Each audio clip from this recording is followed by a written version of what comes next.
was organised chaos. From early morning, Jack's Army were on an all-time high even before a ball was kicked. They were singing in the bars, at the airport,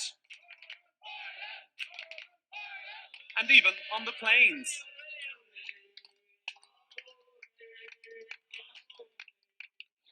In all, there were 14 transatlantic flights, some planes coming straight back to pick up more of the 5,000 fans. It was probably Dublin Airport's busiest day ever, with temporary check-in desks set up in the car park. Many had saved for a long time to foot the bill for this one.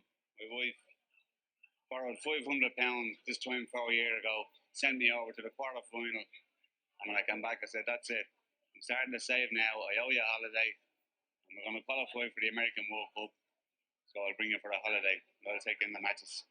Who the hell do you think's going to win the World Cup? We're not going over there just for the Budweiser, do you? They play face Italy tomorrow night. That's when we'll all show.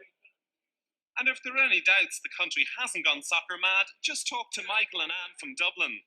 They actually called off their wedding so they could be on side with Jack. Ireland qualified and they cancelled the wedding. So we're going to get married next year. Next year instead. But not only we're spending, we're going to have a great wedding. So we have to come home next year and stay in for the whole year to save. well, we won't really. But you simply just couldn't miss this. No. Oh no.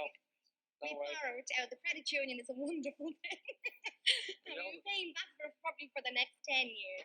Okay, could you tell Others just jumped ship and left everything behind at short notice. We're selling our present house. We're building a new house in Glamire, and I don't think a house has been built there for the last 60 years. My husband is expanding his business right this week while we're moving.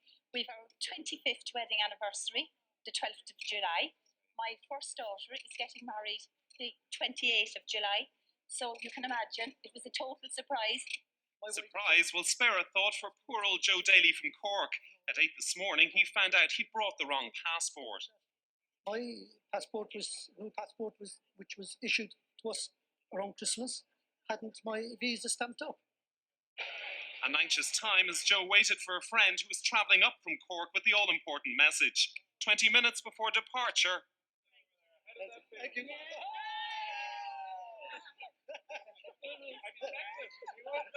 And let's hope the story of this World Cup will have just as happy an ending for the boys in green.